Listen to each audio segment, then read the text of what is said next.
Hello student, welcome to my YouTube channel Career Map with Dr. Reena Condon.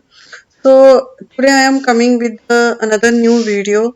So title of my video is How to Apply for NEET Counseling 2025. So अभी NEET की counselling का schedule जारी हो गया है।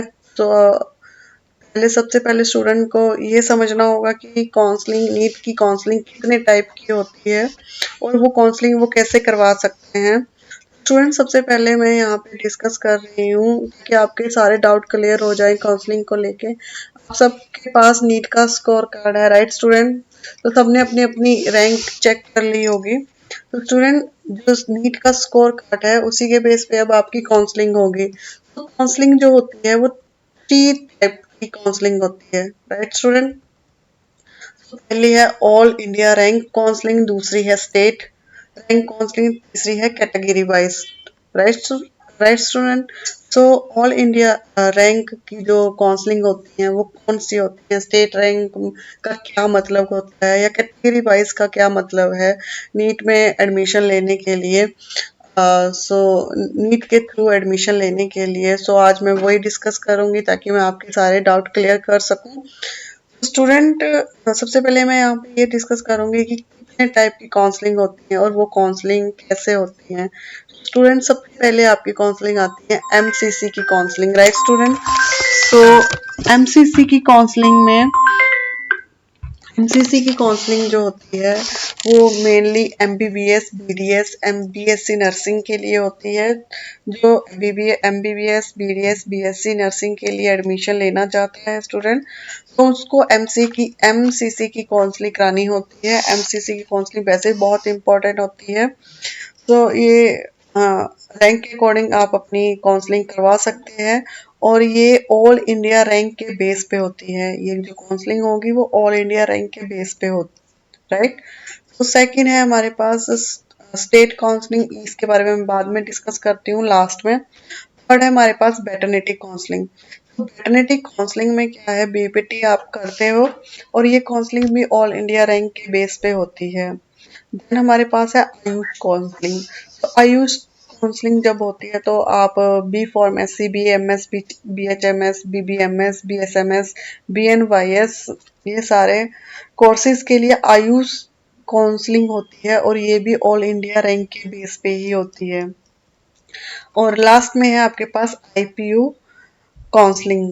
सो Indraprastha university counselling, मतलब कि इसके अंडर जो भी यूनिवर्सिटीज आती हैं, दिल्ली की यूनिवर्सिटीज आती हैं, तो ये काउंसलिंग भी करवानी चाहिए उन स्टूडेंट को जिन स्टूडेंट को जो स्टूडेंट दिल्ली के स्टूडेंट हैं उनको ये आईपीयू काउंसलिंग जरूर करवानी चाहिए। क्योंकि जो भी आप दिल्ली के स्टूडेंट हैं जो बीएससी नर्सिंग करना चाहते हैं या एमबीबीएस करना चाहते हैं, तो इसके अंदर कॉलेजेस आते हैं। तो आप अगर इसकी काउंसलिंग करवाओगे तो आपको इसमें भी एडमिशन मिल सकता है student.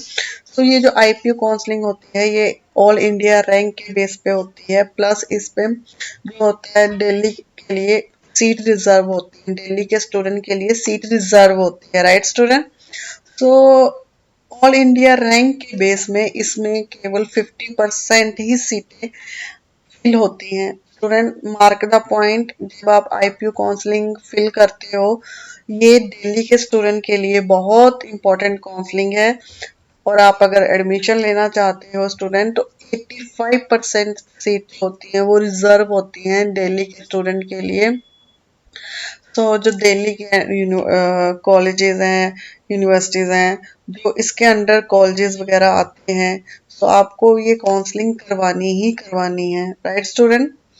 And now what is the mean of the state counselling? Student एक जो स्टेट काउंसलिंग होती है वो हर स्टेट अपनी काउंसलिंग अपने काउंसलिंग खुद करवाता है। तो चाहे आप हिमाचल प्रदेश ले लो, पंजाब ले लो, राजस्थान ले लो, उड़ीसा ले लो, तो हर स्टेट जो है वो अपनी खुद की काउंसलिंग करवाता है। तो अब ये क्वेश्चन माइंड में है कि इसमें सिर्फ स्टेट की काउंसलिंग होती है, मतलब स्टेट के स्टूडेंट पार्टिसिपेट ले सकते हैं और कोई काउंसलिंग इसमें एड ऑन नहीं होती है।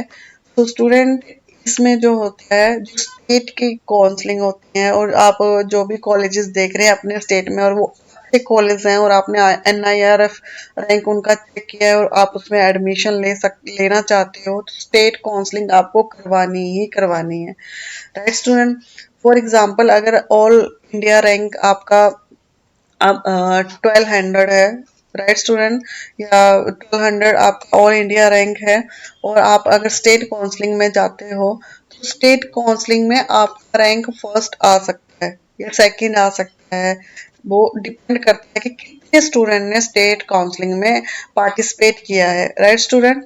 सो जो भी स्टूडेंट है वो अपनी स्टेट काउंसलिंग जरूर फिल करे, क्योंकि उसमें आपके नंबर पढ़ने का चांस बहुत ज्यादा होता है। सो स्टेट काउंसलिंग में क्या होता है कि 50% जो सीट्स होती हैं वो रिजर्व्ड होती हैं एमसीसी।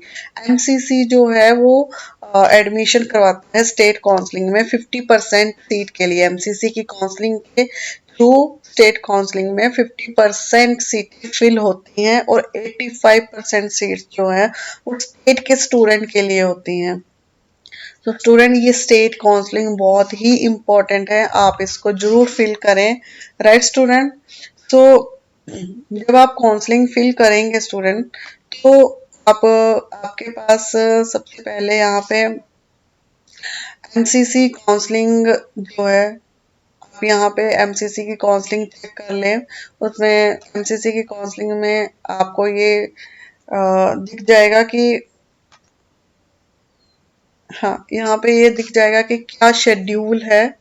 सो सबसे पहले हम यहाँ पे चेक करते हैं पार्टिसिपेशन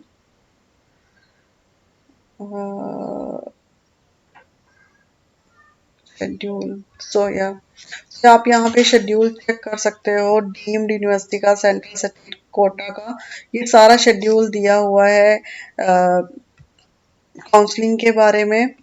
तो फर्स्ट राउंड की counselling, last date of joining, second round की काउंसलिंग, थर्ड राउंड की काउंसलिंग एंड स्ट्रेट काउंसलिंग, उसके बाद स्ट्रेट काउंसलिंग चलती है, राइट स्टूडेंट। तो ये सारा शेड्यूल इसमें मेंशन है स्टूडेंट।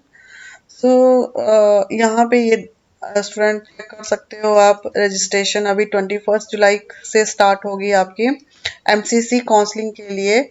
जो रजिस्ट्रेशन है यहाँ पे मेंशन है, यहाँ पे 21 जुलाई से स्टार्ट होगी और वो 21 जुलाई से 28 जुलाई तक, राइट स्टूडेंट। और payment facility will be available, और जो पेमेंट जो होगी उसकी, जो आप रजिस्ट्रेशन कर रहे हो उस पे जो पेमेंट होगी वो 28 जुलाई पे होगी, जुलाई को होगी। तो आपकी फिर चॉइस फिलिंग आती है, फिर प्रोसेस ऑफ सीट अलॉटमेंट होता है, रिजल्ट, देन आपको ज्वाइन करना होता है और आपके डॉक्यूमेंट वेरीफाई होते हैं। तो ये सब की डेट यहाँ पे मेंशन है। बट स्टूडेंट, जब आप रजिस्ट्रेशन करते हो और उसके बाद आपकी आती है चॉइस फिलिंग, राइट स्टूडेंट। तो जब आपकी चॉइस फिलिंग आती है स्टूडेंट, तो चॉइस फिलिंग में आपको सबसे ज़्यादा फोकस करना है अपनी चॉइस फिलिंग में, राइट स्टूडेंट। जब आप चॉइस फिलिंग करते हैं तो A B C D ऐसे आप अपना कॉलेज का प्रेफरेंस फिल करते हो, राइट स्टूडेंट, 1 2 3 4 5, राइट। आप अपना कॉलेज का प्रेफरेंस फिल करते हो। तो स्टूडेंट, जब आप कॉलेज प्रेफरेंस फिल करते हो तो वहाँ पे जो सॉफ्टवेयर होता है वो आपकी रैंक के अकॉर्डिंग, जब आप कॉलेज फिल करोगे वो आपका रैंक के अकॉर्डिंग चेक करेगा कि वो कॉलेज आपको मिल सकता है या नहीं मिल सकता। ये 1 to 1 यहाँ पे एडमिशन नहीं होती कि एक कॉलेज स्टूडेंट को मिल जाए या किसी और स्टूडेंट, नो, ऐसा नहीं होता। 1 to 1 नहीं होती, यहाँ पे सॉफ्टवेयर होता है जो आपकी रैंकिंग चेक करता है और रैंकिंग चेक करने के बाद ये आपको दिखाता है कि आपको वो कॉलेज मिल सकता है या नहीं मिल सकता। वैसे ही जब आप सेकंड प्रेफरेंस फिल करोगे तो सेकंड के लिए भी ऐसे ही होगा, थर्ड के लिए, फोर्थ के लिए भी, सो राइट स्टूडेंट। तो कभी भी आप जब चॉइस फिल करें तो आप ऐसा कॉलेज फिल ना करें जो आपको नहीं चाहिए। फॉर एग्जाम्पल, अगर आपने फर्स्ट में एक ऐसा कॉलेज फिल कर दिया जिस जो आपको नहीं चाहिए और आपको वहां सीट अलॉट हो गई, राइट, तो आप वहां पे एडमिशन नहीं लेना चाहते तो आप तो सेकेंड राउंड की काउंसलिंग में जा सकते हैं या अपनी सीट को आप अपग्रेड करा सकते हैं, राइट। तो जब आप अपग्रेड करवाओगे तो आपको फिर से चॉइस फिलिंग ये फिलिंग करनी पड़ेगी। जब आप चॉइस फिलिंग करोगे और आपको कॉलेज चाहिए, सेकंड राउंड में आपको नहीं मिलता है तो क्वेश्चन ये माइंड में आएगा कि जो फर्स्ट वाला कॉलेज फर्स्ट राउंड में जो आपकी काउंसलिंग हुई थी और आपको कॉलेज वो इशू हुआ था, तो क्या आपको मिल सकती है वो कॉलेज? यस स्टूडेंट, वो कॉलेज आपको मिल जाएगा। अगर आपकी सेकंड काउंसलिंग में जो आपका इंटरेस्टेड कॉलेज है आपको नहीं मिलता है तो अपग्रेड कराने के बाद, तो आपको फर्स्ट वाला मिल जाएगा। आप इसके बारे में टेंशन ना लें, राइट स्टूडेंट। सो ये है आपकी राउंड काउंसलिंग के बारे में। रजिस्ट्रेशन आपको बता दिया कि 21 जुलाई से 28 जुलाई तक होगी। और स्टूडेंट अपने डॉक्यूमेंट आप रेडी कर लीजिए, क्योंकि एट अ टाइम कई बार टाइम नहीं मिलता। सो अभी आपके पास बहुत टाइम है। अभी 15 जुलाई हुई है, काउंसलिंग रजिस्ट्रेशन स्टार्ट होगी 21 से। तो आप अपने डॉक्यूमेंट तैयार कर लीजिए। एक स्कोर कार्ड चाहिए, कैटेगरी सर्टिफिकेट तो चाहिए ही चाहिए।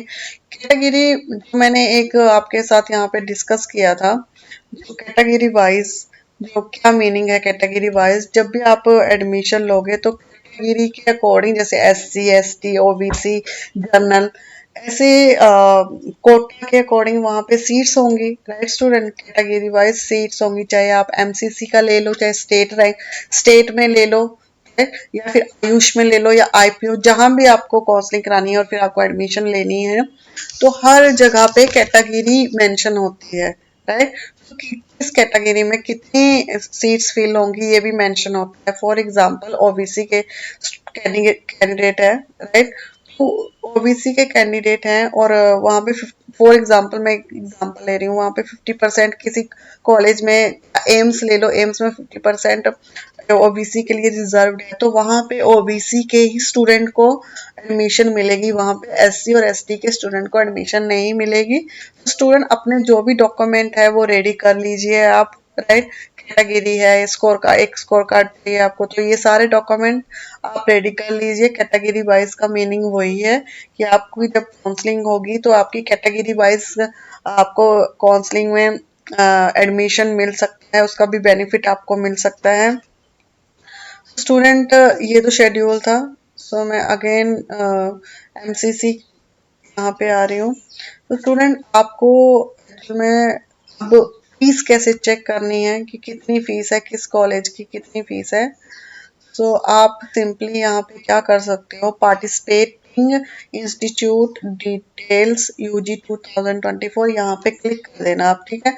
अब आपको जो कॉलेज लेना है आपको फीस भी तो चेक करनी पड़ेगी कि किस कॉलेज की कितनी फीस है। तो आप यहाँ पे क्लिक करोगे तो ये पोर्टल ओपन होगा। तो आपको किस यूनिवर्सिटी में, किस टाइप की यूनिवर्सिटी में एडमिशन लेनी है, सेंट्रल यूनिवर्सिटी में, डी में, कौन सी यूनिवर्सिटी में लेनी है, तो मैं यहाँ पे for example central university select कर लेती हूँ, राइट स्टूडेंट। उसके बाद इंस्टीट्यूट, कौन से इंस्टीट्यूट में आप एडमिशन लेना चाहते हो, मैंने यहाँ पे जामिया पे क्लिक कर दिया, राइट। और किस प्रोग्राम में आप एडमिशन लेना चाहते हो, मैंने लिख दिया यहाँ पे BDS, राइट। या आप जो भी ऑल पे कर सकते हो अगर ऑल पे करना है।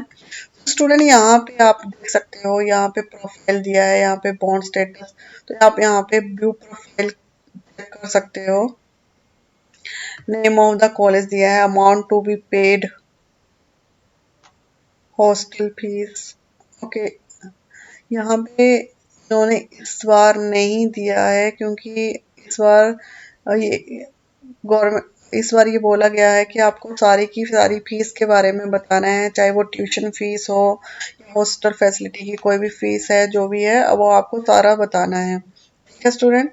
ये ब्लू ब्लू बॉन्ड में देख लेते हैं, ब्लू बॉन्ड क्या है इसमें। तो ये इनका बॉन्ड है जो साइन होगा, 100 रुपीज का है, ये आपको साइन करना पड़ेगा अगर आपने इस कॉलेज में यूनिवर्सिटी में एडमिशन लेना है। इसी तरह आप हर किसी कॉलेज का जिसमें भी आप एडमिशन लेना चाहते हो आप यहाँ पे चेक कर सकते हो कि किस कॉलेज की कितनी फीस है, राइट स्टूडेंट। अब आप माइंड में ये आता है कि ठीक है, जो आप एडमिशन लेना चाहते हो जिस भी कॉलेज में, उसका NIRF रैंक क्या है, बिकॉज आप टॉप के कॉलेज में ही एडमिशन लेना चाहते हो ना। तो टॉप के कॉलेज में एडमिशन लेना चाहते हो तो स्टूडेंट आपको चेक करना पड़ेगा NIRF रैंक। आप उसके लिए NIRF क्लिक कीजिए और NIRF जाके आप यहाँ पे चेक कर सकते हैं जो भी इंस्टीट्यूट में आपने एडमिशन लेना है उसका NIRF रैंक यहाँ पे जाके चेक कर सकते हो। आप रैंकिंग में जाइए, आप 2024 जाइए, फिर 2024 पे जाने के बाद क्योंकि आप मेडिकल लाइन में एडमिशन लेना चाहते हो तो मेडिकल पे क्लिक कर देना यहाँ पे। स्टूडेंट ये सारी रैंकिंग दिया है यहाँ पे। यहाँ पे एम्स की रैंकिंग है, दिल्ली एम्स की रैंकिंग दी हुई है। आप यहाँ पे चेक कर सकते हो जिस भी इंस्टीट्यूट में आपने एडमिशन लेना है उसकी क्या रैंकिंग है, और जो आपके इंटरेस्टेड का कॉलेज है वो आप यहाँ पे सर्च कर सकते हो। ये जो सर्च बार दिया है यहाँ पे आप कॉलेज का नाम डालिए, रैंकिंग अपने आप आ जाएगी। राइट स्टूडेंट, तो ये सारा प्रोसेस है एडमिशन लेने के लिए, और जो इम्पोर्टेंट डेट है, और कैसे आप फीस चेक कर सकते हो अपने कॉलेज के, अपने इंटरेस्ट के कॉलेज की, आप फीस कैसे चेक कर सकते हो, ये सारा इसमें दिया हुआ है स्टूडेंट। फिर उसके बाद आप सीट मैट्रिक्स देखना चाहते हो, जैसे कि आपको देखना है कि किस पोजीशन पे आपको कौन सी सीट अलॉट हो सकती है, कितने यहाँ पे final seat matrix BSc nursing का दिया, हम एमबीबीएस का चेक करते हैं स्टूडेंट। फाइनल रिजल्ट है final counselling counselling counselling UG round 1 की काउंसलिंग, यहाँ पे आप चेक कर सकते हैं। जस्ट वेट स्टूडेंट, यहाँ से आप चेक कर सकते हैं। यहाँ पे extension of choice filling round 3, और हमें राउंड 1 देखना है।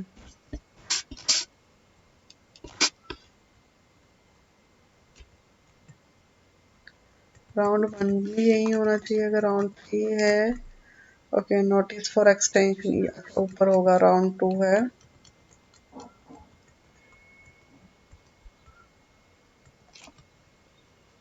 ये है, okay, choice filling final result. Student यहाँ से आप सीट मैट्रिक्स चेक कर सकते हैं, और ये भी चेक कर सकते हैं कितनी पोजीशन तक स्टूडेंट को कॉलेज एमबीबीएस इशू हुआ है फाइनल सीट मैट्रिक्स। ये फाइनल सीट मैट्रिक्स है फॉर सेंट्रल यूनिवर्सिटीज।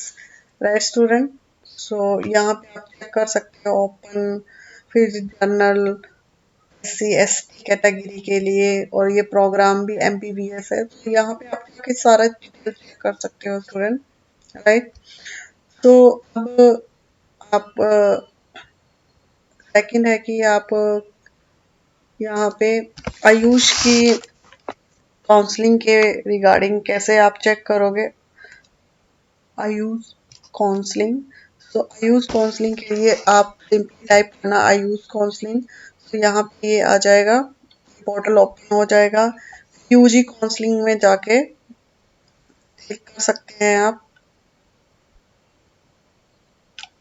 तो पार्टिसिपेटिंग इंस्टीट्यूट इन यूजी, सो यहाँ पे जैसे एमसीसी का पोर्टल ओपन हुआ था वैसे ही आयुष का पोर्टल भी ओपन हो जाएगा। आप ऐसे ओपन कर सकते हैं काउंसलिंग फिल करने के लिए। तो अगर आप सेंट्रल यूनिवर्सिटी के लिए करना चाहते हैं तो आप यहाँ पे फिल कर दें। देन अगर आपको कॉलेज जिस कॉलेज में लेनी है वो आपको पता है तो यहाँ पे आप इंस्टीट्यूट का नाम डाल दीजिए। मैं यहाँ से रैंडमली कोई भी इंस्टीट्यूट ले रही हूँ, Chhattisgarh. Then select the programme, आप यहाँ पे जाके इसकी फीस चेक कर सकते हैं student.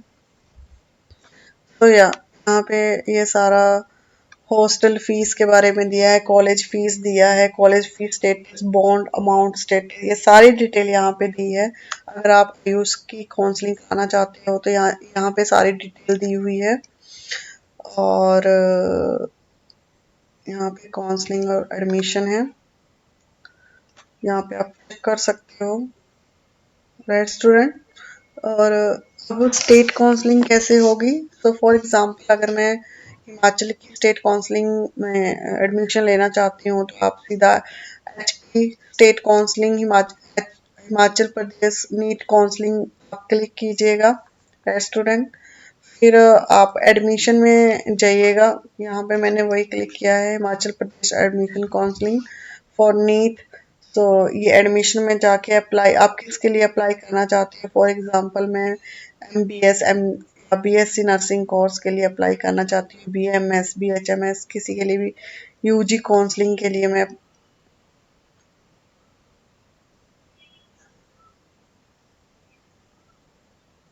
Counselling BMS BHMS UG counselling पे मैं क्लिक करूंगी। काउंसलिंग के लिए मैं क्लिक करूंगी, ये सारा प्रोसेस है, ये आपको फिल करना पड़ेगा। राइट स्टूडेंट, यहाँ पे आपको ये रजिस्ट्रेशन करना पड़ेगा और यहाँ से आप फिर रजिस्ट्रेशन यहाँ पे करके आप फीस का पता लगा सकते हैं। फिर तो ये सारी डिटेल थी नीट, रिगार्डिंग नीट। आप कैसे एडमिशन ले सकते हो स्टेट में, MCC में कैसे रजिस्ट्रेशन कर सकते हो, या फिर आयुष के लिए, राइट स्टूडेंट, या वेटर्निटी के लिए, वेटर्निटी के लिए भी आप सिमिलरली वेटर्निटी काउंसलिंग,